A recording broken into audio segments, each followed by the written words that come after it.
Hello everyone. नमस्कार। कैसे हैं आप सभी। तो आज हम लोग पढ़ने वाले हैं क्लासिकल कंडीशनिंग थ्योरी के बारे में। क्लासिकल कंडीशनिंग थ्योरी हम लोगों ने सबसे पहले अपनी लर्निंग थ्योरीज जब स्टार्ट की, हमने प्रीवियस वीडियो में हमने जो है ट्रायल एंड एरर थ्योरी को पूरा कवर किया था, जो कि थॉर्नडाइक के द्वारा दी गई थी, जिसे हम कनेक्शनिज्म थ्योरी के नाम से जानते हैं। आज के वीडियो में हम लोग कवर करेंगे classical conditioning theory. Classical conditioning theory क्या है, ये किसने दी थी? इवान पावलोव ने। इवान पावलोव ने बेसिकली कंडीशनिंग थ्योरीज़ को इन्वेंट किया था और उन्होंने क्लासिकल कंडीशनिंग थ्योरीज़ को दो पार्ट्स में डिवाइड किया था, classical and operant conditioning theory. Basically ये भी क्या है, ये थ्योरी भी हमारी बिहेवियरिज्म पे बेस्ड है, व्यवहारवाद की ही देन है। जैसे कि हमने कनेक्शनिज्म थ्योरी में भी पढ़ा था, वो भी बिहेवियरिज्म के अंडर ही आती है। तो ये जो थ्योरीज होती हैं बिहेवियरिज्म के अंडर, वो क्या होती हैं? Stimulus response theories. इसमें भी स्टिमुलस और रिस्पॉन्स का कॉन्सेप्ट जो है वो आपको क्लियर होना चाहिए, तभी हम इस थ्योरी को जो है अपनी कक्षा में अप्लाई कर पाएंगे। किस प्रकार क्लासरूम टीचिंग के अंदर ये जो थ्योरीज़ हैं वो स्टूडेंट्स के लिए बेनिफिशियल हो सकती हैं, टीचर्स के लिए बेनिफिशियल हो सकती हैं। किस प्रकार टीचर जो भी सिखाना चाहता है वो उसे बहुत आसानी से बच्चों को सिखा सकता है। तो चलिए जानते हैं कंडीशनिंग थ्योरीज़ होती क्या है। तो सबसे पहले कंडीशनिंग की बात की। कंडीशनिंग क्या है? कंडीशनिंग का मतलब है अनुबंधन। अनुबंधन यानी कि हमने बात की स्टिमुलस और रिस्पॉन्स की, तो स्टिमुलस और रिस्पॉन्स यानी कि इन दोनों के बीच में बॉन्डिंग होना, इन दोनों के बीच में जो है संबंध स्थापित होना। यानी कि हम क्या करने वाले हैं, स्टिमुलस यानी कि जो चीज़ हम आप स्टूडेंट्स को दे रहे हैं, स्टूडेंट के सामने प्रेजेंट कर रहे हैं, वही वैसा ही रिस्पॉन्स जो है स्टूडेंट्स हमें देंगे। तो फॉर एग्जांपल हम लोग स्टूडेंट्स को डिसिप्लिन सिखाना चाहते हैं, अनुशासन में रहना सिखाते हैं। तो अनुशासन में रहने के लिए, अनुशासन में रहना सिखाने के लिए हमें क्या करना पड़ेगा? बच्चों को उसी प्रकार का वातावरण प्रदान करना पड़ेगा, ऐसा एटमॉस्फेयर वहाँ क्रिएट करना पड़ेगा ताकि बच्चे उसको देख कर ही उसको वहाँ पर जैसा एनवायरनमेंट उसको दिया गया है उसी प्रकार अनुक्रिया करें, उसी प्रकार का रिस्पॉन्स वो हमें दें जैसा कि हम चाहते हैं। तो व्यवहारवादी क्या कहते हैं? व्यवहारवादियों के अनुसार जिस प्रकार का व्यवहार सिखाना हो उसी प्रकार का स्टिमुलस दिया जाता है। अगर बार बार हम वैसा ही एटमॉस्फेयर जो है बच्चों को दे रहे हैं, डिसिप्लिन्ड एटमॉस्फेयर वहाँ बच्चों को दे रहे हैं, बच्चों के सामने डिसिप्लिन्ड वे में जो है वहाँ पर बर्ताव कर रहे हैं, ऐसा मोरल स्टोरीज़ के थ्रू उनको डिसिप्लिन के बारे में सिखा रहे हैं, तो धीरे धीरे क्या होगा, बच्चा डिसिप्लिन में रहना सीख जाएगा। हम जैसा चाहते थे कि बच्चा व्यवहार करे वैसा व्यवहार करना बच्चा सीख जाएगा। इसी को ही हम क्या कहते हैं? कंडीशनिंग कहते हैं। नेक्स्ट है हमारा इसके अंदर, अब कंडीशनिंग थ्योरीज जो है वो दो टाइप की होती है, classical conditioning and operant conditioning. इस वीडियो में हम लोग सिर्फ जो है क्लासिकल कंडीशनिंग की थ्योरी जो है वो कवर करेंगे, जो कि पावलोव के द्वारा दी गई थी। हमारी नेक्स्ट वीडियो में हम लोग ऑपरेंट कंडीशनिंग के बारे में बात करेंगे। तो चलिए क्लासिकल कंडीशनिंग थ्योरी के बारे में जानते हैं। शास्त्रीय अनुबंधन का सिद्धांत जो कि किसने दिया था? शास्त्रीय अनुबंधन का सिद्धांत दिया था इवान पावलोव ने। पावलोव ने 1904 में जो है इसका प्रतिपादन किया। उन्होंने कहा कि हम स्टिमुलस और रिस्पॉन्स के बीच में बॉन्डिंग होना ही लर्निंग है। जैसे ही स्टिमुलस और रिस्पॉन्स के बीच में बॉन्डिंग हो जाएगी वैसे ही बच्चा कुछ ना कुछ सीख लेगा। जैसे ही बच्चे को जैसा व्यवहार हम दे रहे हैं, धीरे धीरे वैसा ही जैसा वातावरण हम बच्चे को दे रहे हैं, अनुशासन प्रिय वातावरण जो है हम बच्चों को दे रहे हैं, तो अनुशासन में रहना वो बच्चे सीख जाएंगे। ठीक है, तो इसी को क्या बोलते हैं? स्टिमुलस और रिस्पॉन्स।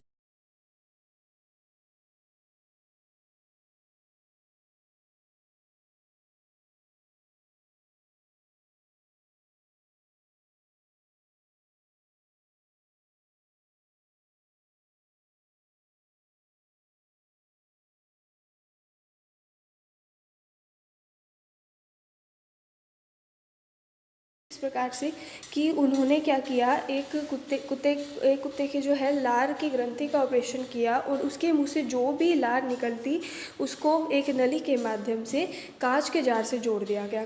अब जो भी लार कुत्ते के मुंह से निकलेगी उसे वो क्या करेगा, पूरी के पूरी लार किस में जाएगी, कांच के जार में जाएगी। तो इसको डिफरेंट स्टेप्स के अंदर जो है दोहराया गया क्लासिकल कंडीशनिंग थ्योरी को पालव के द्वारा। चलिए स्टेप्स जानते हैं हम लोग कि कौन कौन से जो स्टेप्स थे। सबसे पहले क्या किया, सबसे पहले पालव ने कुत्ते को भोजन दिया। ठीक है, अब वहाँ पे स्टिमुलस और रिस्पॉन्स की बात हो रही है। यहाँ पे दो तरीके के स्टिमुलस आएंगे, नेचुरल स्टिमुलस, आर्टिफिशियल स्टिमुलस, प्राकृतिक उद्दीपक। ठीक है, स्वाभाविक उद्दीपक। अब यहाँ पर क्या किया, कुत्ते के सामने भोजन प्रेजेंट किया। भोजन फूड जो है वो एक तरह का क्या है, नेचुरल स्टिमुलस है, स्वाभाविक उद्दीपक है। किस प्रकार कि किसी के भी सामने अगर हम फूड रख देंगे, किसी के सामने हम भोजन रख दें तो उसके मुंह से लार टपकनी शुरू हो जाएगी। ऐसा ही कुत्ते के साथ हुआ। ठीक है, उसने क्या किया, सबसे पहले पालव ने कुत्ते को भोजन दिया, जिसके मुंह से, जिसको देखकर उसके मुंह से जो है लार, उसके मुंह में लार आ गई। ठीक है, फिर उन्होंने बताया कि ये जो हमारा लार आना है मुंह से, ये क्या है, एक नेचुरल रिस्पॉन्स है, क्योंकि हमने नेचुरल स्टिमुलस उसको दिया था, भोजन है, भोजन को देखकर लार आनी स्वाभाविक है। तो ये कैसी है, स्वाभाविक प्रक्रिया है। ठीक है, तो यहाँ पर क्या हुआ, नेचुरल स्टिमुलस दिया तो नेचुरल रिस्पॉन्स जो है हमें उस कुत्ते का मिला, जैसा कि आप लोग इस फिगर में भी देख सकते हैं। अब सेकेंड स्टेप में क्या हुआ, नेचुरल स्टिमुलस के साथ हमें वहाँ पर एक आर्टिफिशियल स्टिमुलस जोड़ दिया। आर्टिफिशियल यानी कि कृत्रिम उद्दीपक, बनाया हुआ, मानवकृत। ठीक है, वो क्या था, घंटी। ठीक है, यहाँ पे आर्टिफिशियल स्टिमुलस क्या है, कंडीशन स्टिमुलस क्या है, घंटी। अब क्या किया, उस भोजन को घंटी के साथ जोड़ दिया।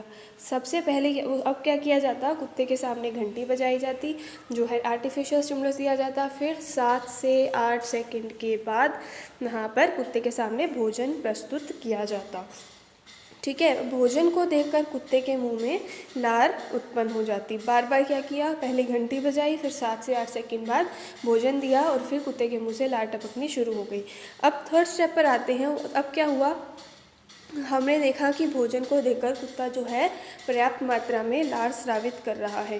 धीरे धीरे यही स्टेप्स जो है बार बार रिपीट करता गया। उसकी कंडीशनिंग हो गई कि घंटी बजेगी, फिर 7 से 8 सेकंड बाद भोजन आएगा, फिर इसीलिए उसके मुंह से लार टपकनी शुरू हो गई। अब क्या हुआ, हमने नेचुरल स्टिमुलस को हटा दिया।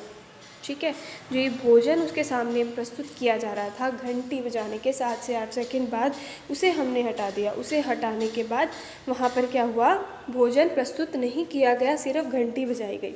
तो तब भी ये जो है ऑब्ज़र्व किया पालव ने कि जैसे ही घंटी बजाई जा रही थी, घंटी बजाने के बाद भी उसे ऐसा लगता कुत्ते को कि भोजन आएगा, तो उसके मुंह से लार टपकनी शुरू हो जाती। लेकिन भोजन वहाँ हमने प्रेजेंट नहीं किया, हमने नेचुरल स्टिमुलस को हटा दिया। तो क्या ऑब्ज़र्व किया गया कि भोजन की अनुपस्थिति में घंटी बजने पर भी कुत्ते के मुंह से लार स्रावित होने लगी। ठीक है, सिर्फ हमने देखा कि घंटी बजने से ही कुत्ते के मुंह से लार निकल रही थी। ठीक है, तो ये क्या हो गई, वहाँ पर कुत्ते की कंडीशनिंग हो गई। कंडीशनिंग कैसे कि उसे स्टिमुलस दिया जा रहा है घंटी से ही, सिर्फ घंटी से ही हमने क्या कर दी, कुत्ते की कंडीशनिंग कर दी हमने। ठीक है, उसके बाद हमने क्या रिजल्ट्स आए देखिए, आप फिगर में भी देख लोगे। यहाँ पर हमारे सामने हमने दो जो है स्टिमुलस दिए हैं, नेचुरल और जो है नेचुरल स्टिमुलस और जो है हमारा अनकंडीशन स्टिमुलस और कंडीशन स्टिमुलस। जो हमारा बेल थी, ठीक है, वो क्या था, हमारा आर्टिफिशियल स्टिमुलस था। सिर्फ बेल को बजाने से कुत्ते के मुंह से लार नहीं टपकेगी, तो नो रिस्पॉन्स। ठीक है, नेक्स्ट है हमारा अनकंडीशन स्टिमुलस, फूड। भोजन हमने प्रस्तुत किया तो भोजन देखते ही उसके मुंह से लार टपकनी शुरू हो जाएगी, क्योंकि एक स्वाभाविक प्रक्रिया है। तो यहाँ पर क्या हो जाएगा, अनकंडीशन स्टिमुलस से अनकंडीशन रिस्पॉन्स मिलेगा। नेक्स्ट है हमारा जो हमारा जब हम इन दोनों को मिला देते हैं, दोनों को साथ में प्रेजेंट करते हैं। पहले बेल बजाई गई, 7 से 8 सेकंड के बाद हमने जो है भोजन प्रस्तुत किया, तो क्या देखा, यहाँ पर सेल्वेशन हो रही थी, लार टपक रही थी उसके मुंह से। फिर धीरे धीरे क्या किया, अब हमने आफ्टर कंडीशनिंग हो गई। कंडीशनिंग के बाद हमने क्या किया, नेचुरल स्टिमुलस को हटा दिया, अनकंडीशन स्टिमुलस को हटा दिया। अब सिर्फ हमारे पास क्या है, कंडीशन स्टिमुलस। बेल बजने से ही क्या हुआ, कुत्ते के मुंह से लार टपक रही थी। तो ये क्या हो गई, हमने वहाँ पर कंडीशनिंग हो गई, कंडीशनिंग कर दी, कुत्ते के मुँह से लार टपक रही थी। ठीक है, तो इस तरीके से हम जैसा व्यवहार चाहते हैं किसी बच्चे से, किसी छात्र से, जैसा व्यवहार अध्यापक चाहता है उसी प्रकार का अगर वातावरण प्रदान किया जाए, उसी प्रकार के वहाँ पर चीज़ें उसको प्रदान की जाए, तो वैसा ही व्यवहार बच्चा भी करना शुरू कर देता है। चलिए आगे चलते हैं। अब इसके कंपोनेंट्स कौन कौन से थे। हमारे पास 4 चीज़ें थी, अनकंडीशनल स्टिमुलस, अनकंडीशनड रिस्पॉन्स, जो हमारा नेचुरल स्टिमुलस था, नेचुरल रिस्पॉन्स मिला, फिर हमारा जो है कंडीशन स्टिमुलस था, फिर उससे हमें कंडीशन रिस्पॉन्स मिला। यही चारों चीज़ें यहाँ पर डिस्कस की गई हैं। अनकंडीशन स्टिमुलस, अनकंडीशन स्टिमुलस कौन सा होता है, ऐसा उद्दीपक जो बिना किसी पूर्व प्रशिक्षण के विश्वसनीयता के साथ एक विशिष्ट अनुक्रिया पैदा करता है। हमें पता है कि अगर किसी के सामने भोजन प्रस्तुत करेंगे, कोई बहुत ज़्यादा भूखा है, कुत्ते को भूखा रखा गया है और फिर उसके सामने भोजन जो है लाया जा रहा है, तो फिर क्या होगा, उसके मुँह से लार टपकेगी। इस पर हमें क्या है, पूरा फुल कॉन्फिडेंस है कि विश्वसनीयता के साथ हम इस चीज़ को कर सकते हैं कि भोजन रखेंगे तो लार टपकेगी। तो यहाँ पर क्या है, ये क्या है, भोजन क्या था हमारा, अनकंडीशनल स्टिमुलस, ठीक है। और दूसरा लार टपकना क्या था, अनकंडीशनल रिस्पॉन्स। अब बात करते हैं अनुबंधित, जो समयानुसार अनानुबंधित उद्दीपक के साथ बंध जाता है। हमने क्या किया, बेल को भोजन के साथ, ठीक है, घंटी को भोजन के साथ जोड़ दिया, फिर क्या हुई, कंडीशनिंग हुई। कंडीशनिंग क्या, यहाँ पर ध्वनि, ठीक है, यहाँ पर जो बेल की घंटी थी उससे क्या हो रहा था, बाद में हमने देखा कि कंडीशनिंग हमारी इस प्रकार हो गई, सिर्फ घंटी की आवाज़ सुनकर ही कुत्ते के मुंह से लार टपकनी शुरू हो जाती। तो वो क्या था हमारा, कंडीशन रिस्पॉन्स। ये 4 हमारे कंपोनेंट जो है क्लासिकल कंडीशनिंग थ्योरी के हैं। अब कंक्लूजन क्या निकला, कंक्लूजन ये निकला कि घंटी में तो सिर्फ, अगर हम घंटी की बात करें तो सिर्फ घंटी की आवाज़ से कुत्ते के मुंह से लार नहीं टपक सकती, ठीक है। लेकिन यहाँ पर क्या हुआ, बॉन्डिंग हुई है, ठीक है। हमने क्या किया, नेचुरल स्टिमुलस और कंडीशन स्टिमुलस को जोड़ दिया, तो हमें क्या मिला, कंडीशन रिस्पॉन्स, कंडीशन रिस्पॉन्स मिला, ठीक है। तो क्या इसने कंक्लूजन निकाले, इन्होंने कहा कि प्रत्येक उद्दीपक के प्रति स्वाभाविक प्रक्रिया ज़रूर होती है। हम कुछ भी स्टिमुलस वहाँ पर बच्चे को दे या कुछ किसी को भी, किसी के सामने भी कुछ प्रेजेंट करें तो कुछ ना कुछ जो है रिस्पॉन्स वो ज़रूर देगा, ठीक। इस प्रयोग में भोजन का देना क्या था, एक ऐसा उद्दीपक था जिसके मुंह से जिसको देखते ही कुत्ते के मुंह से लार टपकना क्या था, स्वाभाविक प्रक्रिया थी।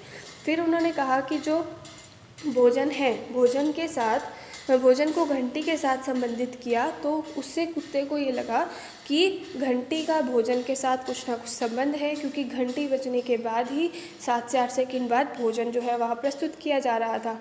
तीसरा कि जो घंटी, अब हमने देखा, हमने धीरे धीरे क्या किया, वहाँ पे नेचुरल स्टिमुलस को हटा दिया, भोजन को हटा दिया। अब घंटी के द्वारा भी पहले जैसी स्वाभाविक प्रतिक्रिया, ठीक है, जो लार टपकना था उसको संपन्न कराना संभव हो सकता है, ठीक है। जैसी कंडीशनिंग हम चाहते हैं, जैसा कंडीशन रिस्पॉन्स हम चाहते हैं, वैसा हम बच्चे से ले सकते हैं, अगर उसको अप्रोप्रिएट स्टिमुलस दे रहे हैं तो, ठीक है। जिस घंटी से लार उत्पन्न होती है उससे मिलती जुलती आवाज़ से भी लार टपक सकती है। ज़रूरी नहीं है कि वही सेम घंटी चाहिए, उससे मिलती जुलती भी किसी चीज़ की आवाज़ हो, उससे भी कुत्ते के मुंह से लार टपकनी शुरू हो सकती है, उससे भी हम वैसा ही रिस्पॉन्स उससे करवा सकते हैं। तो अब ऐसा ही एक प्रयोग जो है क्लासिकल कंडीशनिंग थ्योरी का जे.बी. वॉटसन ने किया। जे.बी. वॉटसन ने अपने एक्सपेरिमेंट में क्या किया, एक 11 साल के बच्चे को लिया और जिसका नाम एल्बर्ट था, 11 साल के बच्चे को लिया जिसका नाम एल्बर्ट था। उन्होंने क्या किया, उस एल्बर्ट को एक खरगोश से खेलने को कहा कि इस खरगोश से आप खेलो, खेलने के लिए खरगोश दे दिया, और फिर बालक को खरगोश के साथ खेलने में मतलब उसके जो बाल थे उनमें हाथ फेरने में बहुत मज़ा आता था। तो अब वहाँ क्या किया कि कंडीशनिंग जो है करनी थी कि बच्चे को उसमें जो है आनंद ना आए, हम उसको डराना चाहते थे। तो उसने क्या किया, डराने के लिए अब जैसे ही वो खरगोश के बालों को छूता, वहाँ एक डरावनी आवाज़ पैदा की। जैसे ही वो हाथ लगाएगा खरगोश के बाल को, वैसे ही जो है एक डरावनी आवाज़ वहाँ पैदा कर दी जाएगी। तो उससे क्या होगा, हमारा उससे जो है बच्चा घबरा जाएगा। हम चाहते क्या थे कि बच्चा घबरा जाए और घबरा के उसको हाथ ना लगाए। जैसे ही वो हाथ लगाता, वो डरावनी आवाज़ फिर से जो है वहाँ पे निकाल दी जाती, ताकि बच्चा जो है वो डर जाए। फिर अब क्या हुआ, जैसा कि यहाँ देख रहे हो आप लोग, जब इस प्रक्रिया को बार बार दोहराया गया तो अब क्या हुआ, बार बार वही स्टिमुलस दे रहे हैं, बच्चे को डरा रहे हैं, बच्चों जैसे ही हाथ लगा रहा है बालों को, वैसे ही एक डरावनी आवाज़ जो है वो उत्पन्न होती है, तो बच्चा डर जाता है। तो अब हमने क्या किया, जो बच्चा था उसने जो है खरगोश से डरना सीख लिया। ठीक है, खरगोश से वो डरने लगा क्योंकि उसे लगता कि जैसे मैं हाथ लगाऊंगा तो एक आवाज़ निकलेगी। खरगोश से तो क्या, बल्कि उसके जैसे खरगोश के बालों के जैसे सफ़ेद रूही या फिर ऊन, रेशे वाली ऊन या फर, जो भी ऐसी कोई भी ऐसी वस्तु को वो हाथ लगाने से डरने लगा, क्योंकि उसे लगा कि उसमें से जो है एक जो है डरावनी आवाज़ निकल कर आएगी। इस तरीके की जो है यहाँ पर प्रक्रिया हुई। नेचुरल स्टिमुलस, कोई बच्चा जो है इसके साथ आराम से खेलता था, फिर यहाँ पर हमने क्या किया, एक जो है डरावनी आवाज़ पैदा करनी शुरू की, और यहाँ पर क्या हुआ, नेचुरल स्टिमुलस के साथ अनकंडीशनल स्टिमुलस को जोड़ दिया, तो यहाँ पर क्या हुआ, बच्चा उससे डरने लगा। ठीक है, तो अब हमने देखा कि बच्चे को जब खरगोश दिखाया भी जाता तो वो उससे डरने लगा था, क्योंकि जैसे ही वो उसको हाथ लगाएगा वहाँ से उस डरावनी आवाज़ जो है वो निकलेगी। अब कंक्लूजन्स क्या निकलते हैं, इसके कुछ निष्कर्ष। सबसे पहली बात, इंटेंसिटी क्या कहती है, इंटेंसिटी का मतलब है तीव्रता। हम जितनी जल्दी वो स्टिमुलस प्रदान कर रहे हैं उतना ही जल्दी वो कंडीशनिंग हो रही है। हम चाहते हैं कि बच्चा डरने लग जाए, हम चाहते हैं कि बच्चे के अंदर घबराहट पैदा हो। जितनी जल्दी हम, जितना ज़ोर से हम वैसे डरावनी आवाज़ निकालेंगे उतना जल्दी वो घबराने लगेगा। तो इंटेंसिटी यानी कि हम तीव्रता, ठीक है, कि कितनी जल्दी हम उस चीज़ को प्रेजेंट कर रहे हैं उसके आगे, उतनी ही जल्दी हम वहाँ से उसके रिस्पॉन्स जो है वो पा सकते हैं, उतनी जल्दी जो है बच्चे की कंडीशनिंग की जा सकती है। नेक्स्ट है उद्दीपनों का एक साथ होना, स्टिमुलस साइमल्टेनियस स्टिमुलाई। ठीक है, कि साथ साथ प्रस्तुत किए जाए, जैसे कि घंटी हमने बजाई और उसके तुरंत बाद ही भोजन प्रस्तुत कर दिया, तो उसे लगा कि हाँ, घंटी का कुछ भोजन से कनेक्शन है। ठीक है, तो एक साथ हमें स्टिमुलस को प्रेजेंट करना है। फिर विलोप यानी कि हमने क्या किया, नेचुरल स्टिमुलस को हटा दिया, भोजन को हटा दिया। ठीक है, तो अनुबंधन समाप्त होने के बाद, घंटी बजने के बाद कुत्ते के सम्मुख भोजन प्रस्तुत ना किया जाए, तो इसको क्या बोलते हैं, धीरे धीरे वो अनुक्रिया जो है लुप्त होने लगेगी। बार बार हम ऐसा करेंगे, सिर्फ घंटी बजा रहे हैं, भोजन नहीं दे रहे, तो उसके मुंह से धीरे धीरे क्या देखेंगे हम, कि लार टपकनी भी बंद हो जाएगी। ठीक है, तो ये जो हमारा रिस्पॉन्स है जो वो दे रहा है, वो भी, उसका भी विलोप हो जाएगा, एक्सटिंक्ट हो जाएगा। नेक्स्ट है तत्काल पुनर्स्थापना। अगर फिर से हम घंटी के साथ भोजन को कनेक्ट कर दें, दोनों स्टिमुलस को फिर से जोड़ दें, नेचुरल और आर्टिफिशियल, तो फिर से हम क्या कर सकते हैं, वैसा ही रिस्पॉन्स फिर से पा सकते हैं। स्पॉन्टेनियस रिकवरी जो है उस रिस्पॉन्स की जा सकती है। नेक्स्ट है हमारा अवरोधन, इनहिबिशन। अवरोधन यानी कि रुकावट। ठीक है, वहाँ पर इस टाइप की कंडीशनिंग में कोई भी रुकावट ना आए। ठीक है, कोई भी, जैसे कि हमने घंटी वहाँ पर प्रेजेंट करनी है, तो सिर्फ घंटी की आवाज़ ही आए और कोई ध्वनि बाहर से ना आए, इसीलिए हमने क्या किया, एक साउंड प्रूफ रूम लिया, जहाँ पर किसी भी तरह की आवाज़ ना आए, कोई भी अवरोध उत्पन्न ना हो। नेक्स्ट है जनरलाइजेशन, सामान्यीकरण में क्या है कि इसी प्रकार के बच्चों को, अब बच्चे के वहाँ पर क्या की गई, हमें जो हमने किया, बच्चे से रिस्पॉन्स ऐसा लिया कि बच्चा जो है वो डरना स्टार्ट हो गया, सिर्फ खरगोश के बालों से वो डरना स्टार्ट हो गया। तो सिर्फ वो खरगोश के बालों से नहीं डरेगा, वो उसके जैसे दिखने वाली चीज़ों से भी डरेगा। तो बच्चे ने क्या कर लिया, जनरलाइजेशन कर लिया कि अब मैं ऐसी किसी भी चीज़ को हाथ लगाऊंगा तो वहाँ से मुझे डरावनी आवाज़ जो है वो निकलेगी। ठीक है, तो इसे हम क्या बोलते हैं, जनरलाइजेशन, सामान्यीकरण। नेक्स्ट है हमारा इसके अंदर विभेदीकरण यानी डिस्क्रिमिनेशन की बच्चा जो है, हम दो स्टिमुलस को एक साथ जो है वहाँ पर प्रेजेंट कर रहे हैं, तो धीरे धीरे क्या होगा, उनमें विभेदन की क्षमता भी पाई जाती है, कि वो डिस्क्रिमिनेट करना सीख लेते हैं कि कौन सी चीज़ से लार टपकानी है, कौन सी चीज़ से लार नहीं टपकानी। तो ये जो है विभेदीकरण की जो क्रिया है, वो क्षमता है, वो भी उनके अंदर पाई जाती है। नेक्स्ट है मानसिक स्वास्थ्य और बुद्धि। इस प्रकार के अनुबंधन में जितना बच्चे का मेंटल लेवल अच्छा होगा, जितना बच्चे का लर्निंग लेवल अच्छा होगा, जितना बच्चे की मेंटल हेल्थ अच्छी होगी, उतनी ही अच्छे तरीके से वो वहाँ पर ये जो है उसकी कंडीशनिंग उतनी ही जल्दी हो सकती है। नेक्स्ट है पुनरावृत्ति, रिपीटेशन, कि जैसी हम कंडीशनिंग कराना चाहते हैं, हम क्या करना चाह रहे हैं, घंटी और भोजन में संबंध स्थापित कराना चाह रहे हैं, तो हमें क्या करना पड़ेगा, उस चीज़ को बार बार रिपीट करना पड़ेगा। एक ही बार करने से हमें वो रिस्पॉन्स नहीं मिलेगा जैसा हम चाहते हैं, तो हमें उस चीज़ को बार बार रिपीट करना पड़ेगा। नेक्स्ट है इसकी एजुकेशनल इम्प्लीकेशंस, की ये शैक्षिक गुणवत्ता की हम इसको शिक्षा के क्षेत्र में किस तरीके से इससे लाभ पा सकते हैं, शिक्षा के क्षेत्र में कैसे उपयोगी हो सकती है। तो फर्स्ट है हमारा इसके अंदर समायोजन में सहायक, यूज़फुल इन एडजस्टमेंट, कि किसी भी प्रकार का वातावरण बच्चे को वहाँ दिया जाए, अगर हम जैसा चाहते हैं उस तरीके का वातावरण, जिस प्रकार का रिस्पॉन्स हम चाहते हैं वैसा एटमॉस्फेयर दिया जाए, तो वहाँ पर क्या होगा, बच्चा उसमें एडजस्टमेंट करना बहुत जल्दी सीख लेगा। नेक्स्ट है अच्छी आदतों का विकास, डेवलपमेंट ऑफ गुड हैबिट्स। ठीक है, वहाँ पर जिस प्रकार की हम बच्चे का अनुशासन सिखाना चाहते हैं तो हम वहाँ पर वैसा ही एनवायरनमेंट बच्चे को दें। हम सफाई रखना सिखाना चाहते हैं तो वैसा ही आसपास के वातावरण में हम सफाई रखना स्टार्ट कर दें, बच्चे भी सीख जाएंगे। नेक्स्ट है हमारा भाषा सीखने में सहायक। अब किसी बच्चे को किसी भी लैंग्वेज में दिक्कत है, किसी भी लैंग्वेज में वो कम्युनिकेट नहीं कर पा रहा है, तो वहाँ पर क्या होगा, भाषा सीखने में भी हम उसको इसी प्रकार अगर हम उसकी कंडीशनिंग कर दें, जिस प्रकार की जैसी हम भाषा उसे सिखाना चाहते हैं, उसकी कम्युनिकेशन स्किल्स को इम्प्रूव करना चाहते हैं, लैंग्वेज को इम्प्रूव करना चाहते हैं, तो उसमें भी हमारा क्या होगा, ये थ्योरी, ये सिद्धांत जो है वो काफ़ी उपयोगी सिद्ध होगा।